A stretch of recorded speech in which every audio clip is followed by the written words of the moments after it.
Esta é mais uma produção da Federação Espírita Pernambucana, para você que curte podcasts.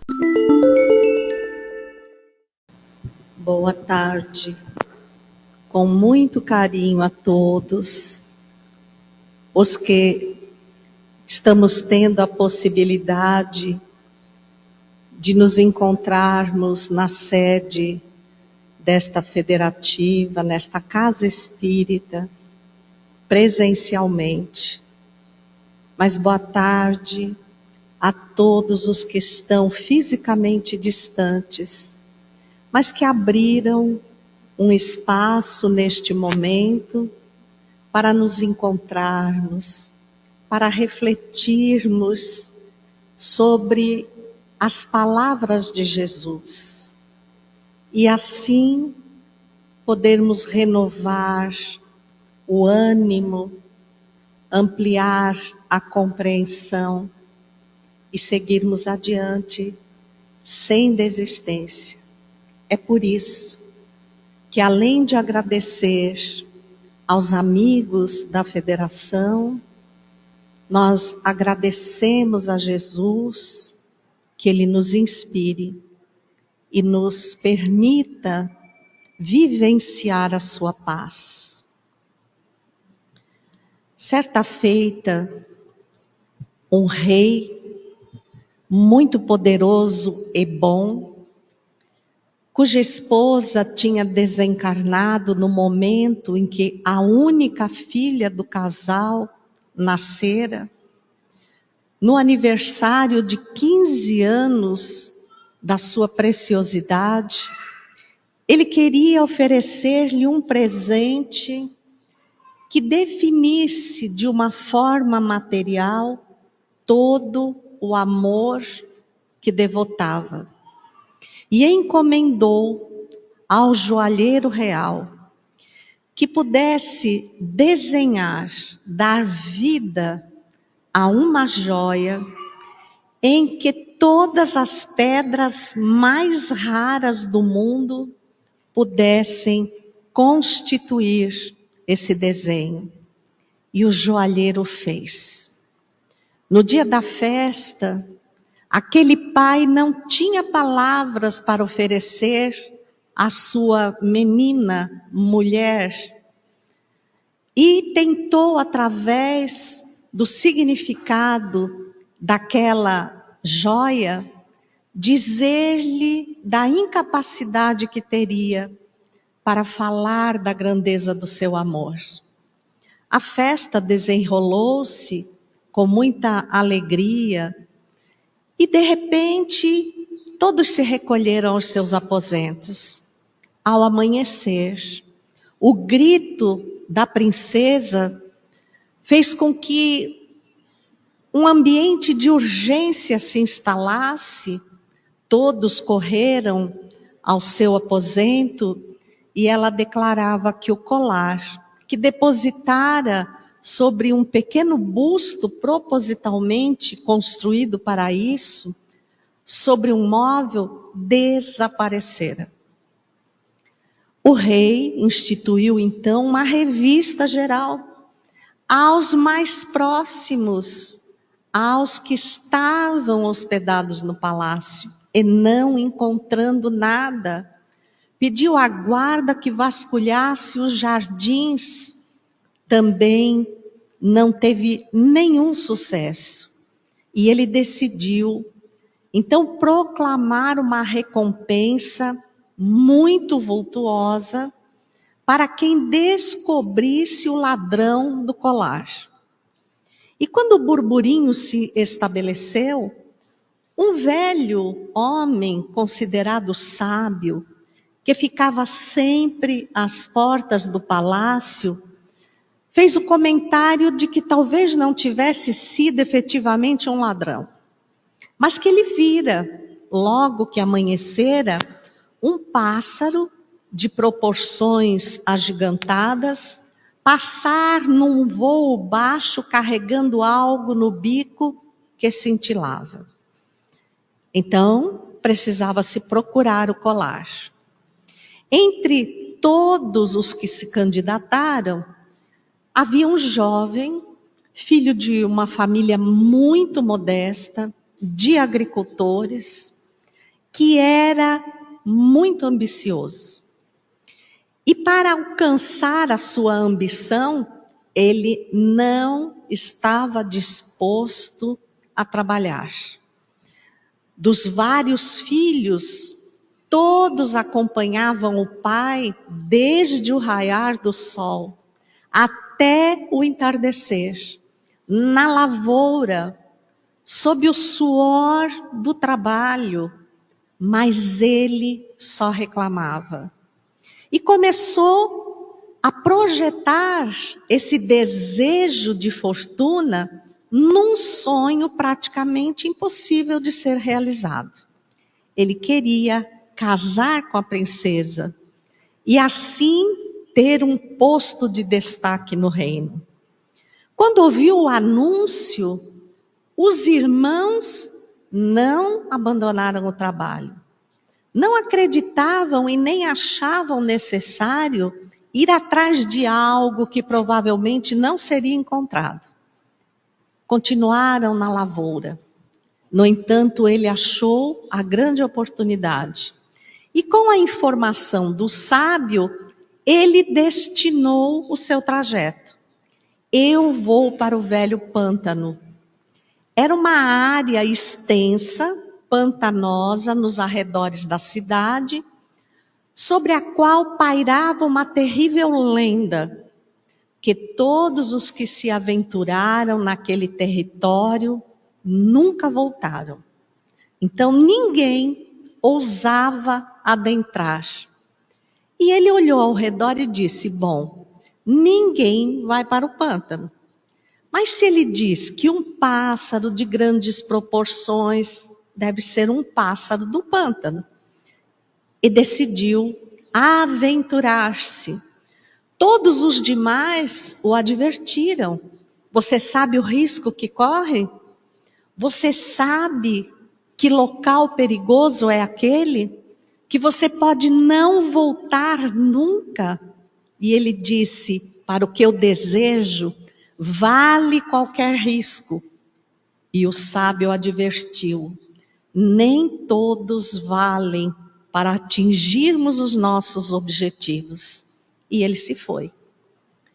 E pasmem, quando abeirou-se do pântano mais profundo, das águas mais fétidas, ele viu o colar estampado no meio da lama, das folhas e de todas as substâncias que misturadas exalavam um cheiro acre, insuportável. Contentando-se, ele enfiou a mão no pântano e começou a buscar o objeto. E logo sentiu que tinha pego algo, retirou a mão e não era o colar. Eram galhos retorcidos. Novamente ele precisou aguardar, porque a água mexida não permitia que ele visse o que realmente ali estava. Quando a água aquietou, eis o colar. Dessa vez ele enfia o braço, pensou, deve estar mais fundo do que o que eu enfiei o braço. Quase até o ombro, novamente pegou algo, não era o colar. Por fim ele deitou-se, mergulhou os 2 braços e numa quarta vez, passado um tempo para que as águas se acalmassem, ele decidiu mergulhar no pântano. Infectou-se, naturalmente. A fragilidade do corpo não suporta certas investidas, mesmo para conquistar aquilo que consideremos o tesouro inatingível. Quando ele sai, finalmente, sem nada encontrar, o sábio está de pé, à borda do pântano, pacientemente aguardando, e disse-lhe: vês, o que fizestes de ti? Deves estar doente. E se não estiveres, provavelmente ficarás a breve tempo. Porque nenhum ser humano que mergulhou neste pântano conseguiu sobreviver senão por apenas alguns dias. E, no entanto, não trouxestes nada contigo. E o jovem inconformado apontou para as águas que já se tranquilizavam e disse: mas olha a joia ali. E o velho respondeu-lhe: na realidade, ali é apenas o reflexo da joia. Olha para cima. E quando ele ergueu o olhar, um galho ressequido de uma árvore exibia pendurado a joia rara que ele não teve a oportunidade de entregar ao rei, porque adoeceu imediatamente, não podia se locomover, e como previa o sábio, a breves dias ele veio ao desencarne. Quando nós usamos as palavras que estão inseridas exatamente em João, capítulo 10, versículo 10, que expressa uma fala de Jesus pequena, mas que nos pede profundas reflexões.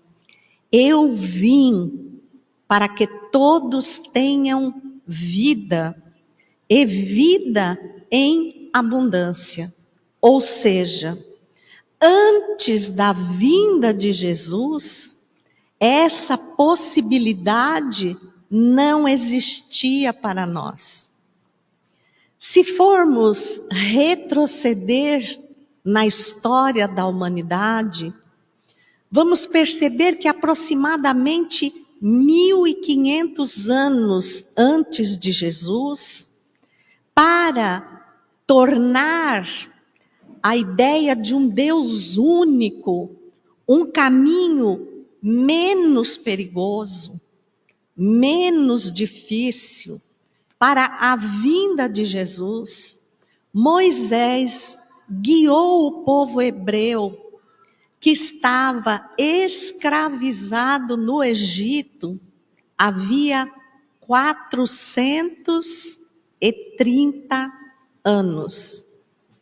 E fez aquela célebre jornada que, quando olhamos no Velho Testamento, dizem que durou 40 anos. 40 anos. A gente alguma vez se questionou se Moisés era o filho ou o neto do faraó, filho da filha do faraó? Aquela época, as grandes caravanas que levavam joias, incensos, tecidos, porcelanas e tudo que era comercializado, fazia esse mesmo trajeto de Moisés em 3 semanas. Por que Moisés demorou 40 anos? Por que esse projeto que veio do mundo espiritual e assentou sobre os ombros de um homem que lideraria o povo, por que ele demoraria tanto tempo? E então nós vamos perceber que o judaísmo é coberto de símbolos, e os números, como falam a Cabala, têm um significado muito especial. Então vejamos, Jesus permaneceu isolado no deserto, sob a ação de um espírito cruel, que eles dizem que foi Satanás, por 40 dias. E vamos achar em outras citações, que não é o nosso objetivo, esse número 40 muitas vezes colocado. E o significado era purificação. Os historiadores, então, resgatam a história de que não foram 40 anos. Foi o tempo necessário para que aquela geração que vivera a escravidão do Egito passasse. Percebam. Não levassem, não fossem eles os que chegassem com o ódio, com a sede de vingança, que por sua vez quisessem submeter alguém, sentir a supremacia de quem conseguiu se libertar do poder do Egito e levar essa carga de ódio em direção às guerras, às disputas. A sabedoria de Moisés fez com que eles ficassem o tempo suficiente para mudar de hábitos, de atitudes e para compreenderem o que estava por vir e que todos os profetas do Velho Testamento já tinham anunciado, que era o Messias prometido. Então, quando Jesus diz, eu vim para que todos tenham vida e vida em abundância, ele está afirmando que ele nos trouxe um novo rumo, uma rota totalmente diferenciada. E se não fossem os evangelistas trazerem as palavras que ou ouviram, ou que alguém lhes falou sobre Jesus, como é a questão de Paulo, nós temos as epístolas de Paulo. Então nós, de repente, não estamos recebendo exatamente o que Jesus disse, mas os evangelistas repetem algumas situações nos seus escritos ou naquilo que eles pediram para os escribas, porque nem os apóstolos, tirando Mateus, sabiam escrever. Então há uma série de situações. Jesus veio encerrar a era do olho por olho, do dente por dente, da lei de Talião, que começou no Código de Hammurabi muito antes de Moisés, e veio nos exemplificar a outra face. E a sua vida foi toda a outra face. Ele foi ofendido, abandonado, caluniado, ele foi julgado, crucificado e nunca reagiu. Nunca condenou, ao contrário, ele nos ofereceu vida e vida em abundância. Quando apareceu a Maria Madalena ou Maria de Magdala, ao terceiro dia, e ela o vê na sua grandeza, como se fosse um corpo de carne, e ele pede para que não o toque. Ela leva o recado aos apóstolos, caminha Jesus com dois que se dirigiam a Emaús, depois reúne-se com os apóstolos, ele vinha dizer da vida após a morte.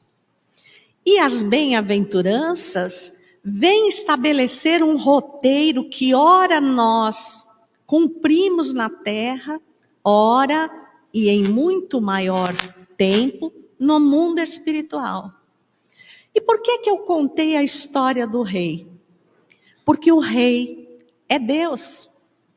O rei oferece a sua filha, que na realidade representa cada um de nós, porque nós somos únicos para Deus.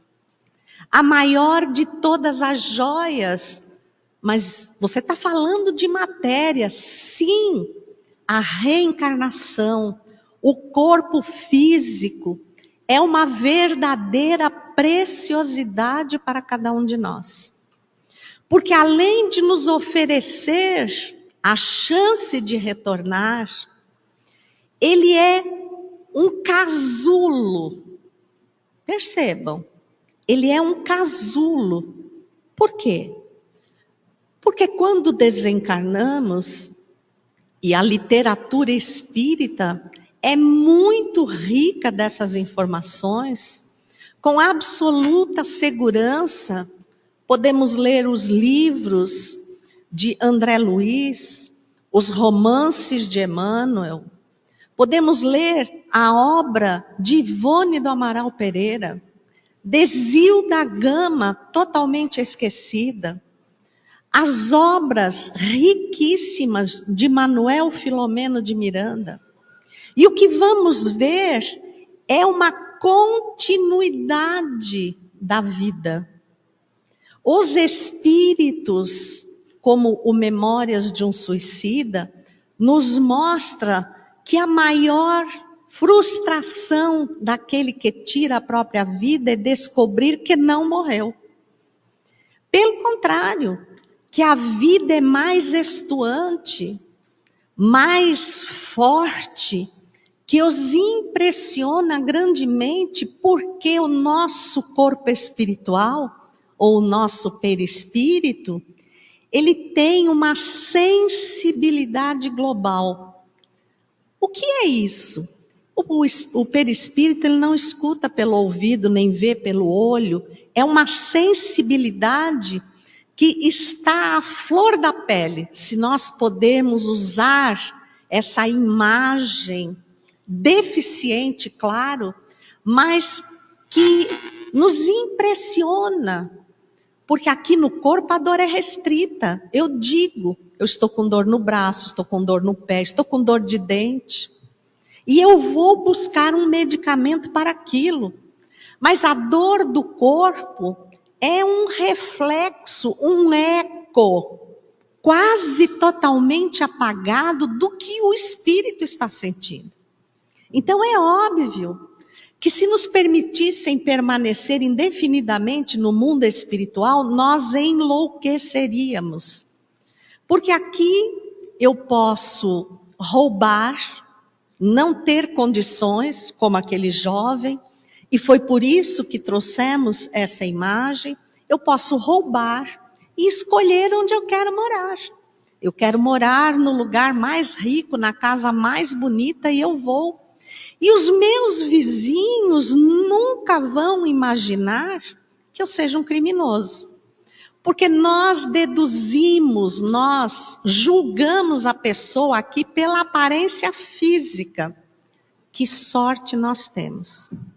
Porque se o corpo físico não blindasse a verdadeira condição e aparência nossa do mundo espiritual, nós estaríamos perdidos. Mais do que isso, toda aquela sensibilidade que quem trabalha numa reunião mediúnica, através dos depoimentos, mas das impressões fluídicas que os espíritos nos deixam, conseguimos, se bem que de forma acanhada, dimensionar a dor no mundo espiritual. O corpo físico restringe essa condição a 5 sentidos apenas, que estão ajustados a um campo tão material, mas tão material, que nem um milésimo do que vivíamos lá, nós vamos viver aqui. Imagine se o nosso corpo fosse sensível ao nosso pensamento. Porque lá nós vivemos mergulhados no campo mental. Então você acorda de manhã cedo, depois de uma noite de repouso bem espírita. Aí vai ao espelho, olha para você, tá linda, a pele tá linda. Você faz uma prece, sai para o trabalho, começa a enfrentar os contratempos. Imagine se o nosso corpo, conforme nós fôssemos agindo e convivendo, ao sabor dos nossos sentimentos, ele fosse se modificando. Como é que nós chegaríamos à noite? Viu como Jesus nos trouxe vida e vida em abundância? Porque Ele nos permitiu uma afeição estável, pelo menos por fora. Por dentro, a gente não pode assegurar. Mas nada se compara ao que vivíamos no mundo espiritual. E é óbvio que se é uma carapaça que precisou ser modulada a ser resistente aos nossos pensamentos, ela não vai absorver as nossas lembranças. Então, não é que alguém chegue em nós, nos hipnotiza e diz, esqueça tudo que viveu. Não é isso. Mas o corpo blinda as nossas vivências, as nossas experiências do passado, nos dando a oportunidade de recomeçar. Só que nós pleiteamos esse corpo. Jesus veio e nos estabeleceu a era da mudança, da subida desse monte chamado evolução. Todos os grandes fatos do Novo Testamento que Jesus nos legou foram realizados no alto de uma montanha. Será que Jesus nunca falou na planície, nos vales? Ele só falava nas montanhas? Não. É porque ele queria nos dizer que precisava esforço. Era necessário escalar para compreender. Mas que essa subida poderia ser morosa, mas ela aconteceria. Que é o tempo de cada um na evolução espiritual. E agasalhados nesse corpo, eu recebo toda uma gama, uma estrutura, um planejamento que encontramos bastante esclarecido, rico, no capítulo 12 do Missionários da Luz, preparação de experiências. Para recordarmos, caso estejamos nos vitimizando, de que nós participamos desse planejamento na atual condição, salvo algumas exceções. Algumas exceções quando trata-se da humanidade por um todo, nós costumeiramente não estamos aqui em reencarnação compulsória. Tudo que não é compulsório, deduz-se que houve informação, contribuição, ajustamento das partes. Somos como jovem. Eu aceitei vir em dificuldade. Eu vim numa família, primeiro pequena, consanguínea, que André Luiz, no capítulo 29, Ponderações do livro No Mundo Maior, nos diz que é a micro-humanidade. Ou seja, naquele exemplo dos que convivem comigo, tem o retrato da humanidade. Quando eu digo assim, não me dou bem com a minha família, eu não pertenço a esta família, eu vou embora, eu estou saindo de um grupo selecionado, que o mundo espiritual percebeu que com aqueles eu podia lidar, e eu vou para a macrofamília, que é a humanidade, ou a família do Cristo. Prestem atenção como ele nos deu vida. Onde foi que o messianato de Jesus se iniciou? Nas bodas de Caná. Na casa de Simão Pedro. Na casa de Zaqueu.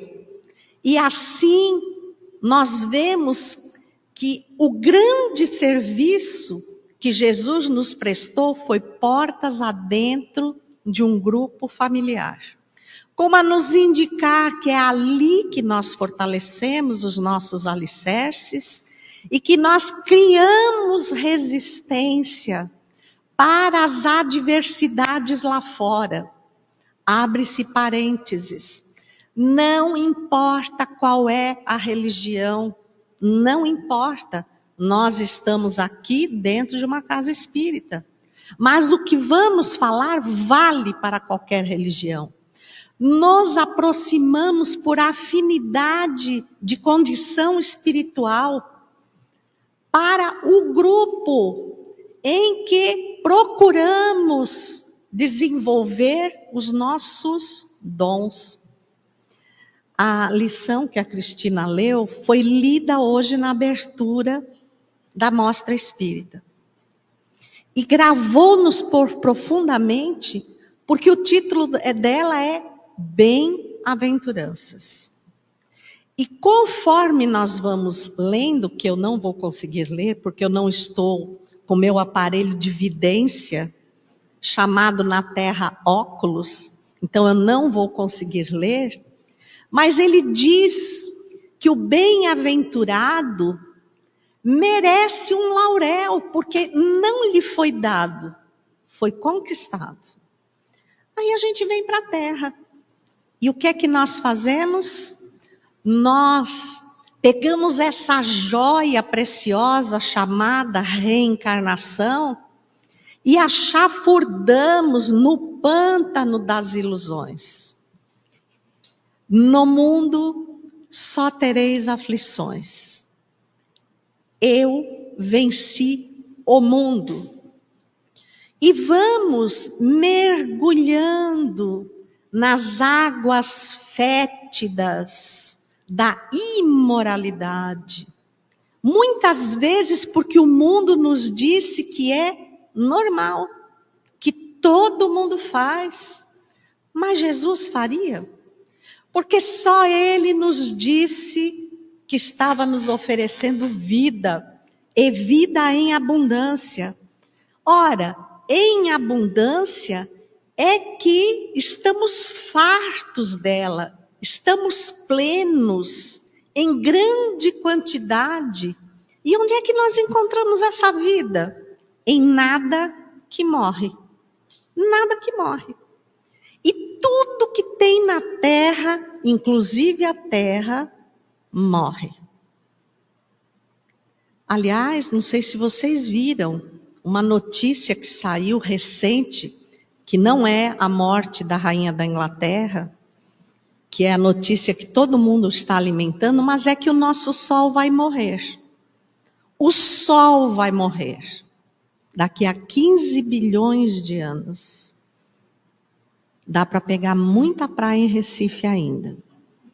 Mas o que é que nós espíritos vamos conquistar em 15 bilhões de anos? Será que ainda estaremos mergulhando nos pântanos das ilusões? Com o risco da própria vida, mas não é a vida do corpo físico. Aquilo era apenas um sentido figurativo. É a nossa vida em abundância, a nossa compreensão dos valores espirituais, a nossa conscientização de que eu passo pela terra infinitas vezes, mas não sou prisioneiro da terra. Quando alguém me diz assim, o que adianta a gente ficar estudando espiritismo, trabalhando, levando lá para fora? Olha como é que o mundo está. Não é como o mundo está. É como as lentes dos óculos pelos quais você vê o mundo estão sujas. Então é hora de tirar.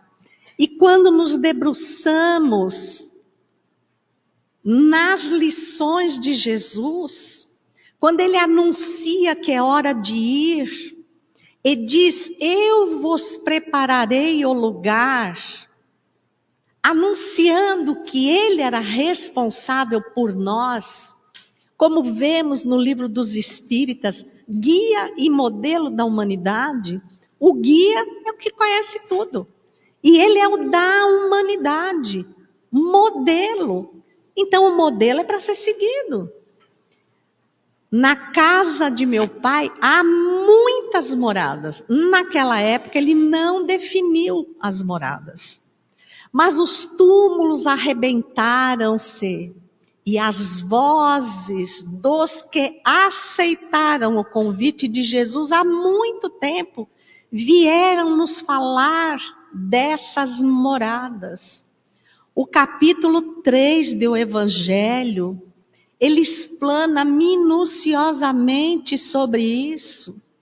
Então, independente da terra e a humanidade a ela atrelada evoluir, se eu compreender o convite que Jesus me fez, eu posso avançar. Eu posso prosperar, espiritualmente falando. Mas não vai ser da forma como aquele jovem. Eu não quero trabalhar. O Senhor trabalhou a vida inteira, continua pobre. O Senhor está colocando os meus irmãos para trabalhar e eles continuarão pobres porque copiam os seus gestos. Então eu vou ser diferente. E o fim daquele planejamento. Quando vemos Allan Kardec, as suas correspondências, algumas íntimas do Espírito de Verdade para ele, que formaram obras póstumas, Allan Kardec. Há um momento em que ele questiona o Espírito de Verdade, quanto à tarefa que lhe foi confiada. Está na segunda parte, minha iniciação no Espiritismo. Ele disse: mas Senhor, tu me confiastes uma tarefa de tamanha envergadura que eu não sei se serei capaz de cumprir. E como vai ser? E a resposta é: perderás tu, porque a tarefa se concretizará. Achas mesmo que depositaríamos toda a tarefa somente em ti? Se desistires, ou te confundires, ou te iludires, já existem outros preparados. Em menor envergadura, é o recado que Jesus está dando para nós. Olha, essa tua existência não vai se prolongar além do planejamento. O convite continua sendo feito. E cada vez que o convite é feito, a cada reencarnação, tu estás mais informado. Tens mais clareza do caminho. No entanto, tu continuas apostando que vais resolver tudo da noite para o dia. A pandemia veio e nos impôs um isolamento social. Para onde foi que a pandemia nos mandou? Para a família, para casa. Muitos de nós não estávamos convivendo em família. Fato é que vemos muitos casamentos desestruturando-se, muitas separações consumando-se, porque não estamos acostumados às arestas da convivência, porque somos espíritos imperfeitos, somos cheios de espinhos. Nós também, não é só o outro. E o que foi que nós entendemos desse recado? Assim que abrir a porteira, que não foi nem a porta, eu vou sair correndo. E vou aproveitar o mundo quanto eu possa, porque vai que vem outra pandemia, e nessa a minha passagem está comprada, e eu não aproveitei o mundo. Que decisão é essa? De eu mergulhar no lamaçal moral, em que tudo está sendo permitido, porém nem tudo nos convém. Estamos negando qualquer dificuldade. Quando a dificuldade chega, eu desisto. Isso vale para a nossa casa, para a nossa convivência profissional de amigos e vale para a casa espírita também. Nós estamos desistindo de estudar o Espiritismo. O que o Espiritismo diz sobre isso? Eu vou lá e procuro. E se eu não acreditar, não me basta não acreditar. Eu tenho que buscar comprovações para dar ênfase, para justificar que aquilo não é verdade. E não vamos encontrar. Não vamos encontrar. O Livro dos Espíritos, em suas 1018, em algumas edições, porque desdobraram uma pergunta, 1019, ele nos responde às questões mais básicas, às dúvidas mais atormentadoras que têm nos atirado a esse lamaçal sem vida, porque não tem vida. Ah, tem. Eu programo comprar uma casa.